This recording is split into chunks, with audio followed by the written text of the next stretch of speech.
Tuhan, selamat datang dan selamat beribadah di Gereja GPDI Kalvari Kupang. Mari sama-sama kita akan melihat pengumuman untuk jadwal ibadah sepekan. Oleh kuasa darah ke Allah dilihat dan siapa dapat melawan. Kita lebih dari pemenang, lebih dari pemenang, pemenang dalam segala perkara. Oleh kuasa darah ke Allah dilihat dan siapa dapat melawan. Kita lebih dari pemenang. Haleluya.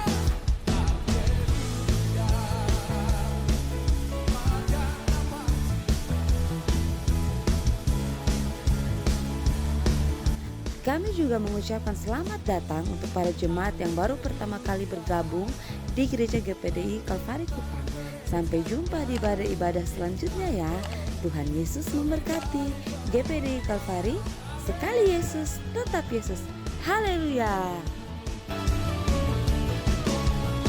Kita percaya kita mengakhiri tahun ini dengan jadi pemenang. Amin. Katakan bersama. Di dalam nama Tuhan Yesus Kristus. Haleluya. Amin. Silakan duduk. Salam sejahtera bagi kita semua. Haleluya. Haleluya. Coba cek kiri kanan saudara, ada sukacita atau kurang? Puji Tuhan. Yang senyum ada sukacita. Amin. Yang belum, ya sariawan belum sembuh. Saya berterima kasih kepada Bapak Gembala, Ibu Rohani atas kepercayaan pemberitaan firman Tuhan.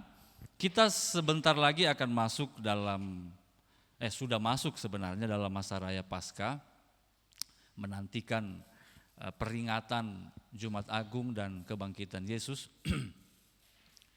Dan saya mempelajari kira-kira 1 bulan sebelum Yesus disalibkan terjadi peristiwa apa. Dan ternyata sekitar 1 bulan lebih sebelum Yesus disalibkan, ada 2 peristiwa yang terjadi. Mari kita buka Alkitab dalam Lukas pasal 18 ayat 35 dan Lukas pasal 19 ayat 1. Saya akan mengangkat 2 peristiwa ini untuk kita pelajari bersama. Yesus dalam perjalanannya menuju Yerusalem dan ujung dari perjalanan itu dia disalibkan. Kita baca terlebih dahulu Lukas 18 ayatnya yang ke-35. Yang sudah lihat boleh katakan haleluya. Oke, mari kita baca bersama. 1, 2, 3. Waktu Yesus hampir tiba di Yeriko, ada seorang buta yang duduk di pinggir jalan dan mengemis. Bapak Ibu Saudara, peristiwa ini juga dicatat dengan pendekatan penulisan yang berbeda oleh penginjil Matius dalam Injil Matius pasal 20 ayat 29, lalu penginjil Markus dalam Markus 10 ayat 46 sampai 52. Tapi ada perbedaan detil yang perlu saya ceritakan untuk kita masuk mempelajari beberapa poin di dalamnya. Kalau di dalam Injil Lukas yang kita baca di ayat 35, Yesus itu posisinya, timelinenya hampir tiba di Yeriko. Jadi belum sampai, sudah mau tiba di Yeriko. Sementara kalau kita buka Markus pasal 10 ayat 46, saya baca ya, Markus 10 ayat 46, lalu tibalah Yesus dan murid-muridnya di Yeriko, sudah nyampe. Setelah nyampe, dikatakan selanjutnya, dan ketika Yesus keluar dari Yeriko, Markus 10 ayat 46, keluar dari Yeriko, bersama-sama dengan murid-muridnya dan orang banyak yang berbondong-bondong, ada seorang pengemis yang buta, bernama Bartimeus, anak Timeus, duduk di pinggir jalan. Mana yang betul? Dia ini hampir tiba ketemu orang buta, atau sudah keluar dari Yeriko? Saya mengadakan penyelidikan dalam latar belakang Alkitab dan saya menemukan, dan ini cukup menjadi bahan perenungan untuk diri kita masing-masing. Dengar baik-baik. Ternyata Yeriko itu ada dua bagian kotanya. Dua bagian kota. Bagian yang pertama adalah yang disebut dengan Yeriko kuno. Yeriko kuno inilah yang ditaklukkan oleh Yosua di kitab Yosua. Waktu bangsa Israel mau menuju tanah Kanaan setelah menyeberangi sungai Yordan, mereka menghadapi sebuah benteng besar, kota Yeriko dengan dinding yang sangat tebal yang tidak bisa ditembus oleh apapun, saking kuatnya kota ini. Lalu Yosua dan orang Israel berkeliling kota, 7 kali keliling kota Yeriko. Di sekolah minggu kita tahu cerita itu. Dan di hari yang ke-7 ketika mereka meniup sangkakala, mereka berteriak, runtuhlah kota itu. Ini kota kuno. Tapi kemudian waktu berjalannya masa ke masa, Herodes menjadi penguasa di Palestina, lalu dia membangun satu kota modern. Jadi ini kota Yeriko lama di sini, lalu dia bangun di sampingnya kota yang lebih modern. Kota yang sophisticated, yang lebih mewah. Karena ini sudah kota yang lama, penduduk orang-orang lama, ekonomi juga begitu-begitu saja. Tapi kemudian dibangun sebuah kota yang baru dan dijadikan sebagai pusat administratif. Tidak berhenti sampai di situ, Herodes bahkan membangun sebuah istana musim dingin. Jadi kalau musim dingin dia sering berlibur ke sana. Maka banyak pejabat yang ikut-ikutan. Tahu kalau pejabat satu so beli tanah di mana, pejabat lain dong baku ikut. Nah, Herodes raja nih, dia bikin istana di situ, mulai ikut-ikutanlah orang-orang hebat, kemudian memajukan kota Yeriko yang baru. Nah, kemudian dua kota ini mewakili dua keadaan sosial masyarakat yang sangat, perhatikan pemilihan kata saya ini, sangat jomplang. Di Yeriko lama, di Yeriko kuno, itulah tempat orang-orang miskin, tidak berdaya, secara ekonomi tidak kuat, secara sosial stratanya di bawah, orang-orang yang terpinggirkan, orang-orang yang tidak mampu. Diwakili oleh satu orang yang bernama, kata Markus pasal 10 ayat 46, Bartimeus. Dia seorang yang buta, duduk di pinggir jalan, mengemis, hanya berharap pada belas kasihan orang lain.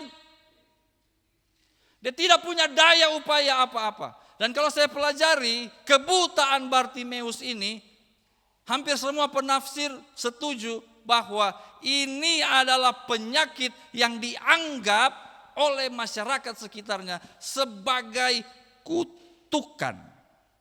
Jadi orang kalau lewat Bartimeus lagi mengemis, lagi memohon, kasih betako, orang akan meludah. Terkutuk manusia satu.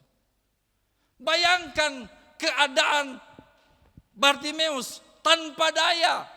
Dari sudut pandang sosial rendah, dari sudut pandang ekonomi tidak mampu, dari sudut pandang iman orang terkutuk. Dia mau ada daya upaya apa? Dia mau ada perkembangan apa? Apa yang bisa dilakukan oleh Bartimeus untuk memperbaiki hidupnya? Tidak ada. Ini yang saya namakan kemiskinan sistemik, kehancuran absolut. Tidak bisa berbuat apa-apa dengan keadaannya. Tapi coba saya lanjut dalam Markus pasal 10 ayat 47. Ketika didengarnya, ketika Bartimeus punya telinga ini masih bisa dengar, betul dia tidak berdaya, matanya tidak bisa melihat, tapi telinga masih bisa dengar. Dengar apa? Dengar ayat 46. Siapa? Yesus datang. Ketika didengarnya bahwa itu adalah Yesus orang Nazaret, mulailah ia berseru, Yesus anak Daud, kasihanilah aku. Haleluya. Saudara, makanya dalam Alkitab dikatakan iman itu timbul lewat pendengaran. Pendengaran firman. Bahkan Yesus pernah berkata, berbahagialah orang yang tetap percaya walau belum melihat. Karena melihat ini kita bisa bias, memandang ini kita bisa terpengaruh dengan segala macam paradigma sehingga kita tidak bisa melihat dengan jelas. Tetapi firman itu masuk lewat pendengaran. Dan pendengaran yang tepat kepada firman akan membangkitkan iman. Ayat 47, Yesus anak Daud. Frasa anak Daud di dalam konsep berpikir orang-orang Yahudi sama saja dia bilang Yesus Mesias. Yesus anak Allah, Yesus juru selamat. Makanya di ayat 48 saya baca banyak orang menegurnya supaya ia diam. Karena tidak semua orang yang sudah melihat Yesus mau mengakui Yesus sebagai Tuhan, sebagai Mesias, tidak semua. Bahkan di kalangan para murid yang dekat dengan Yesus masih banyak keraguan saudara-saudara. Tentang apakah dia adalah sungguh-sungguh Mesias. Padahal mereka melihat dengan mata kepala sendiri apa yang dikerjakan oleh Yesus. Tetapi Bartimeus, saya berikan satu nama ya kondisinya. Dia itu punya prakondisi yang tepat. Dia mengerti ketidakberdayaan dirinya, lalu dia mendengar tentang Yesus, dan tentu dia sudah pernah mendengar ajaran tentang kitab-kitab Taurat, lalu pendengaran ini membentuk iman, sehingga dirinya ini punya prakondisi yang tepat untuk Yesus datang. Boleh bilang amin? Bapak Ibu Saudara, saya akan mengkritik dulu seberapa banyak kali kita beribadah. Berapa banyak kali kita berdoa. Mungkin ribuan, ratusan ribu, jutaan kali Pak Pendeta kalau hitung dari bayi. Itu tua ini. Tapi berapa banyak kali ibadah kita itu sungguh-sungguh ketemu dengan Yesus. Atau dia hanya menjadi tradisi, kebiasaan. Pokoknya supi ibadah. Ini kritik yang sangat keras untuk saya dan saudara. Berapa banyak kali ketika kita berdiri melayani, ketika kita punya jabatan di gereja, punya kepercayaan pelayanan, itu sungguh-sungguh ketemu dengan Yesus. Kalau kita dalam perenungan pribadi kita menemukan momen-momen di mana pertemuan dengan Yesus itu berlalu begitu saja, maka itu bukan salah Yesus. Jangan persalahkan pemain musik. Beta itu sebenarnya mau dapat itu hadirat Tuhan, itu salah pukul dia pun drama. Kayaknya itu keyboard ada fals tuh. Di menit ke 12:30. Lalu itu mengganggu kita. Kayaknya itu gembala ada. Kayaknya prakondisi kita ini kurang bagus. Berapa hari terakhir ini istri saya masak daging sapi. Dan pertanyaan yang agak mengerikan setelah kita duduk makan adalah, enak kok? Beta rasa semua suami tahu ini ya. Ini pertanyaan ketong jawab salah. berarti dalam 3 hari ke depan mulu bengkok sedikit. Tapi saudara, memang betul enak. Dan saya tahu kenapa enak.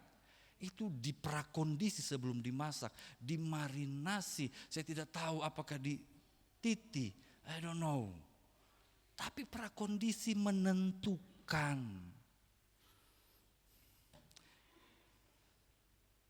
Apa yang akan ditentukan oleh prakondisi ini? Coba kita lihat. Ayat 48, banyak orang menegurnya supaya ia diam, dengar ini. Namun semakin keras ia berseru, anak Daud, kasihanilah aku. Kalau kita sudah mengkondisikan hati sedemikian rupa untuk bertemu dengan Yesus dan kondisi itu tepat, apapun tantangannya, kita akan terus mendesak. Kita tidak akan mundur dengan tantangan, saudara. Saudara, bayangkan orang buta yang dianggap terkutuk, status sosial rendah, miskin, melarat, sistemik, ini absolut nih. Tapi dikelilingi oleh orang-orang hebat, dan orang-orang hebat itu berkata, lupa diam dong. Sebenarnya kalau beta posisikan diri di Bartimeus, beta sudah menyerah. Dong saya bilang diam sah. Bartimeus tidak. Yesus, anak Daud, kasihanilah aku, kasihanilah aku. Haleluya. Dia tidak menyerah, saudara. Dia fight. Seringkali situasi kondisi kita di sekeliling kita, ungkapan orang-orang, masalah, tantangan, melemahkan iman. Dan kita mulai menunjuk kiri kanan, ya gara-gara bepu anak, gara-gara bepu mertua, gara-gara terus tunjuk. Bartimeus sonde. Dia terus berteriak, Yesus, Yesus. Dia terus naikkan imannya, anak Daud. Ayat 49. Lalu Yesus berhenti. Langkah kaki orang hebat ini terhenti oleh seorang yang sangat tidak berharga. Oleh orang yang tidak layak dikunjungi.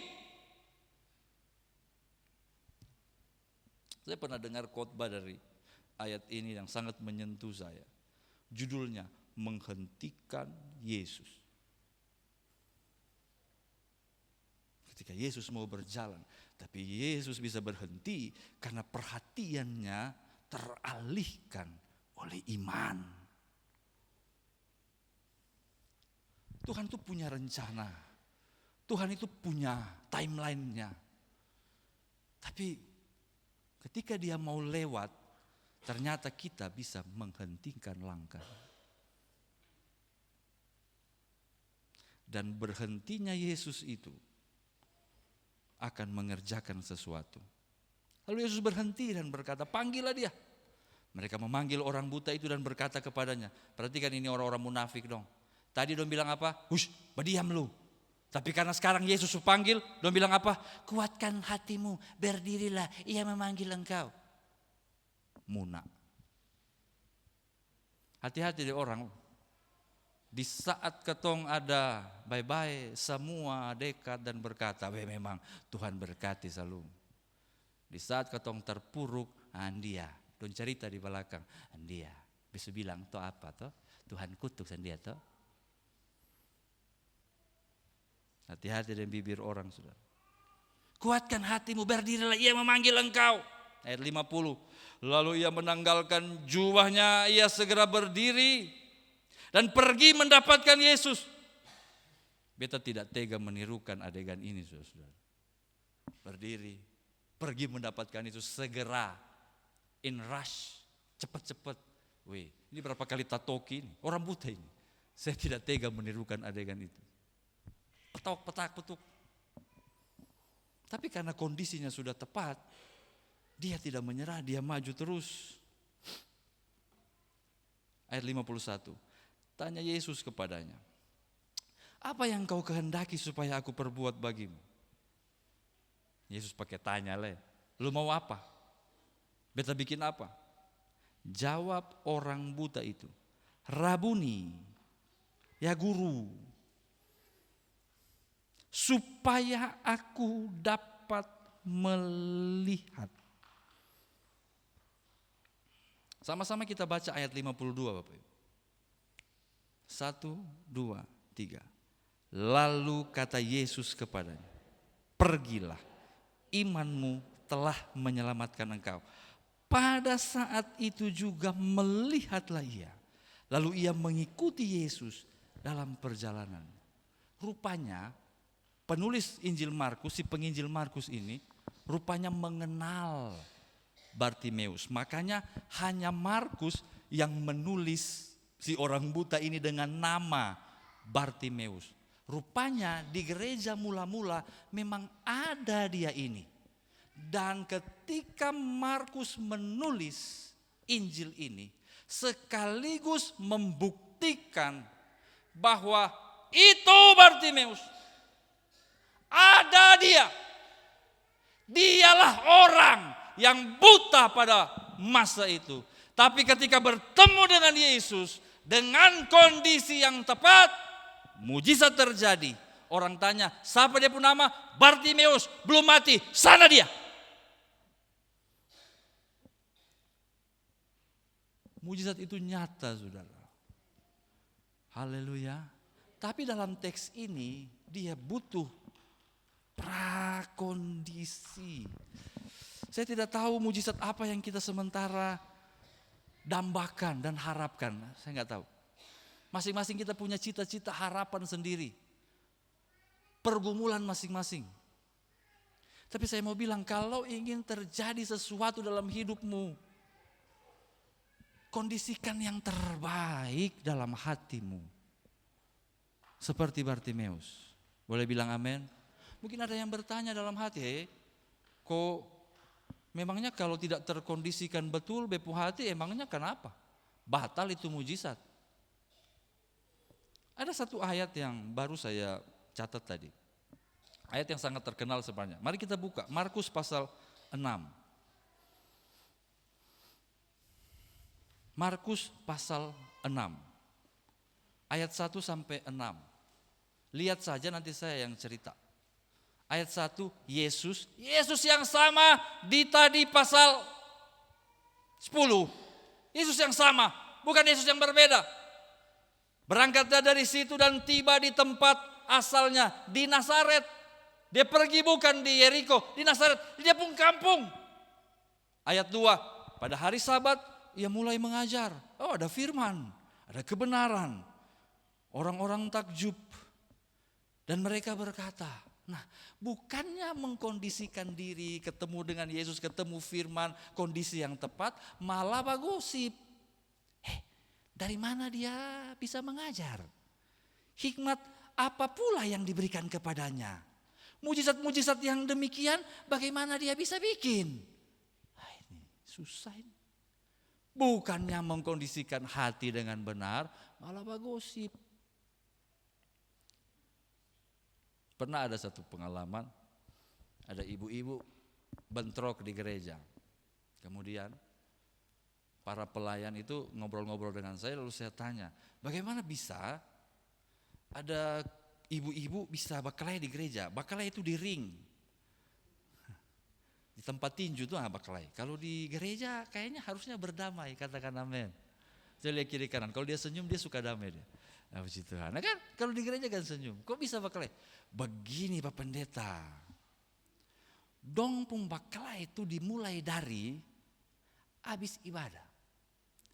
Habis ibadah nih, dong pulang berjalan, Pak omong. Makanya beta agak ngeri, kalau habis ibadah keluar ada ibu-ibu Pak omong, beta kayak trauma. Dong kalau sudah omong satu dengan satu bageng, gangster. Ngeri Pak. Nah itu di mana di sana itu. Di sini tidak ada. Di sini kalau ada yang omong habis ibadah itu karena perlu. Karena memang perlu mau omong. Omong boleh, hanya jangan aneh-aneh. Ayat 3, bukankah dia ini tukang kayu? Memang Yesus pun karir berawal dari tukang kayu. Bikin mebel. Nah, tak usah mau terima, dia ini tukang kayu. Anak Maria, dia pun saudara-saudara Yakobus, sana Yoses, sana Yudas, dah tulis di sini. Sana Simon, itu kan ketumpung kawan. Dan mungkin yang mbak omong ini ada salah satu teman Yesus mancing atau teman Yesus main kelereng. Belum dia mau terima baik saya Yesus. Saudara-saudara perempuannya ada bersama kita. Ayat 3 bagian terakhir. Lalu mereka kecewa dan menolak dia. Akhirnya keluarlah kalimat ini, seorang nabi dihormati di mana-mana kecuali di tempat asalnya sendiri, di antara kaum keluarganya dan di rumahnya. Tapi yang saya mau highlight, yang saya mau tekankan itu ayat 5. Ayat 5 bilang begini, ia tidak dapat. Beta tadi sempat di tempat duduk tuh cari terjemahan lain dari ayat ini. Ia tidak dapat. Mungkin ada terjemahan lain bahasa asli yang bilang ia tidak mau. Tapi semua terjemahan menunjukkan kata yang sama. Ia tidak dapat mengadakan satu mujizat pun di sana, kecuali ada orang-orang sakit beberapa dia tumpang tangan sembuh, tapi mujizat sesuatu yang dahsyat tidak terjadi satu pun. Padahal dia sudah datang, su khotbah, su hadir, tidak dapat karena kondisi yang tidak tepat. Bapak Ibu Saudara yang diberkati Tuhan, berapa kali kita menyanyi, tak terbatas kuasamu Tuhan, semua dapat kau lakukan. Enak ya lagunya. Apa yang kelihatan mustahil bagiku, itu sangat mungkin bagimu. Lanjut, di saatku tak berdaya, kuasamu yang sempurna. Kau suka kayak naik terbang. Ketika ku percaya, berdoa, mujizat itu. Dia harus seimbang dengan ubahlah kami Bapa, bentuklah kami Bapa, jadikan kami sesuai dengan, harus seimbang dia. Ubahlah kami Bapa, bentuklah kami Bapa, jadikan kami sama seperti, baru ketemu mujizat dan kondisi. Mungkin ada yang mendebat dalam pikiran, kan ada Pak Pendeta, di firman Tuhan kondisi yang tidak tepat, tapi tetap Yesus sembuhkan, ada. Tapi saya lagi tidak bicara itu. Saya lagi bicara kepada orang-orang percaya yang duduk di gereja, yang bertumbuh dalam firman, dalam keseharian, yang beribadah, yang berdoa, yang mengandalkan Tuhan katanya. Nah, jika kita sungguh-sungguh mengandalkan Tuhan, punya iman, maka kita harus mengkondisikan diri untuk menerima semuanya itu. Bapak Ibu, khotbah ini sebenarnya 2 bagian. Jadi yang pertama tentang Bartimeus, yang kedua tentang Sakeus, tapi nanti saya lanjutkan di kesempatan yang lain. Saya tutup dengan ini Bapak Ibu. Kita kembali ke Markus pasal 10 ayat 46. Ada sebuah permainan kata yang digunakan oleh penginjil Markus. Markus 10 ayat 46. Ada sebuah permainan kata yang digunakan oleh Markus. Apakah ini memang sungguh namanya atau Markus hendak menunjukkan sesuatu yang lain? Dengar ini. 46 mulai dari kata ada seorang, saya baca. Ada seorang pengemis yang buta bernama Bartimeus. Bartimeus itu artinya anak Timeus. Lalu dia lanjutkan dengan penjelasan anak Timeus. Jadi ada double pengucapan Huios Timeus, Bartimeus. Anak Bartimeus, anak Timeus. Arti nama Timeus, dengar Bapak. Arti nama Timeus adalah yang berharga. Highly prized, yang dimuliakan. Kalau ini adalah permainan kata, maka dengarkan penafsiran saya ini. Bawa pulang ke rumah. Kita ini manusia diciptakan dalam kemuliaan. Katakan amin. Kita tidak pernah diciptakan untuk hancur, lebur, menderita, terpuruk. Kita tidak pernah dimaksudkan untuk ada di posisi Bartimeus. Karena kita ini anak yang mulia, yang agung, diciptakan Allah untuk maksudnya yang indah dan luar biasa. Yang percaya katakan amin. Tetapi kita bisa ada di posisi terendah karena dosa, karena pelanggaran, karena hawa nafsu, tiadanya penguasaan diri, karena daging lemah. Maka dengarin, Anda dan saya butuh Yesus. Oleh kasih karunia Kristus, Dia turun ke dunia, menjadi manusia, menjadi hamba, seperti saya dan saudara, merasakan pergumulan kemanusiaan kita. Lalu dengan itu Dia memikulnya di atas kayu salib. Dosa seantero dunia dimasukkan dalam dirinya. Kita lagi bicara di mana? Di tingkat 2 atau di kuliah ya. Penderitaan terbesar Yesus disalib karena kita akan menjelang Paskah. Bukanlah tusukan paku, bukanlah cambukan, bukan. Ya itu juga menderita saudara. Siapa di sini yang mau dipaku? Saudara. Tapi penderitaan terbesar Yesus adalah ketika dosa hitrewa dimasukkan ke dalam dirinya dan ditanggungnya. Dia yang tidak berdosa dijadikan dosa karena kita, dan itulah yang sangat berat untuk Dia tanggung. Coba tong, sedangkan bikin salah. Lu ada bikin ini? Bisun tahu? Apalagi ketong sonde bikin. Wah, lu bilang apa? Yesus Dia tanggung semua. Tapi dengan ditanggungnya dosa saya dan saudara, kita akan kembali kepada kemuliaan. Haleluya. Akan kembali kepada mujizat, akan kembali kepada keselamatan, akan kembali kepada hidup yang mulia. Nah sekarang, ada di mana kondisi kita? Menjelang Paskah ini saudara, mari kita kondisikan hati, iman, percaya kita untuk menikmati mujizat keselamatan.